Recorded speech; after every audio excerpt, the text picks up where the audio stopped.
Hi there, let's talk about how to create a PBIDS files.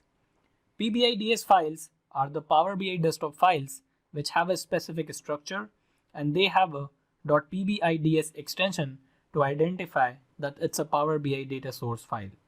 You can create a PBIDS file to streamline the get data experience for the new or beginner report creators in your organization.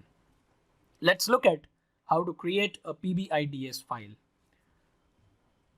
I've got this data available. Now to generate a PBIDS file, I go to File, Options and Settings. We go to Data Source Settings.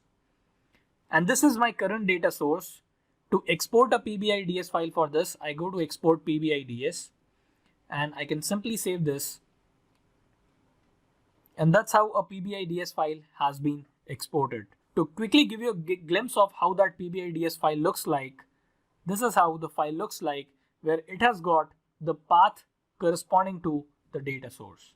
The PBIDS file doesn't include the authentication information, the table and the schema information. If you look at this code snippet, it shows how the PBIDS file looks like, and if you want, you can edit or manually create the connection files as well.